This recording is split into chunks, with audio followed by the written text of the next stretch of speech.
Subscribe to our channel and check out our mobile machine learning courses to learn use of machine learning and computer vision in both Android and iOS devices. Link is given in the description. Hello and welcome to this lecture. In this lecture, we will quickly look at how to add navigation drawer inside Flutter application. So I created a very basic project. So there you can see that when you create a new Flutter project, you will get this default counter application. So I have this application running here, and now we will add navigation drawer into it. So this application contains only one activity and all the layout is contained inside a scaffold. So when you scroll down there, you will see that we have this build method, and inside that we have this scaffold, and there we have this app bar and the body of our activities. So here we will add the navigation drawer. So by default this scaffold have a property named drawer, using which we will add the navigation drawer. So here when you will type drawer here, there you can see that it has this property, and using this drawer widget we will add our navigation drawer. And there inside that you need to specify the children, as commonly navigation drawer contain list of items and a header at the top. So we're gonna add all these things here. So I'm gonna add a children, and there I'm gonna add a list view because we want to show list of widgets here. And now inside this list view we will add the children's.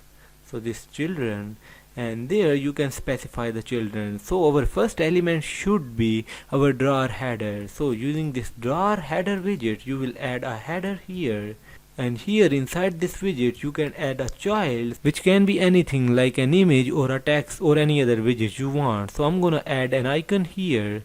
So using the icon widget I will specify the icon. So icons dot, and let's show this person icon here. Similarly you can specify icon size here, so I will specify it here.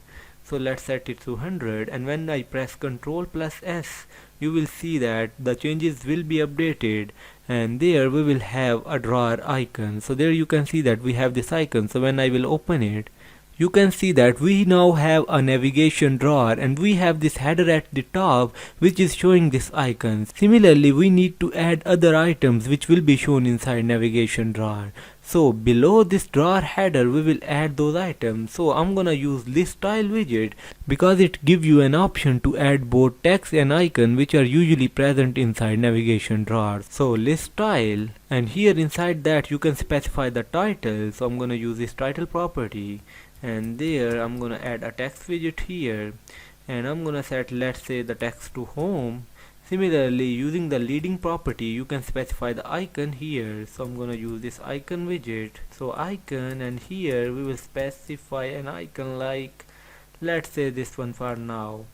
And now when you press Ctrl plus S you will see that the changes will apply again, and we will have a list style here. So there you can see that we have this home option here. Now the next step is detecting when the user will tap on any tile. So here inside this list style it has a property on tap, and using that we will add a listener. So there you can see that when the user will tap, this block will be executed. So I added it here. So press enter, and there you can write any code that you want to write. For example, if we want to close the drawer when user will click on this home icon, so using navigator, navigator.pop, and we will specify our context here, and this will gonna close the drawer because when the navigation drawer is open it will be added inside our navigation stack. So upon clicking on this tile it will be popped from stack, so it will gonna eventually close. Similarly you can add other options. So I'm gonna copy these lines to add some more options inside our navigation drawer, and let's say I pasted it 3 times here and change the text. And now when you press enter you will see that we will have 2 more options here, and there you can see that, and upon clicking on any of the options drawer will close. So when I will click on this home icon you can see that our navigation drawer is closed. So that's how simple it is in Flutter to add navigation drawer. Subscribe to our channel and check out our mobile machine learning courses to learn use of machine learning and computer vision in both Android and iOS devices. Link is given in the description.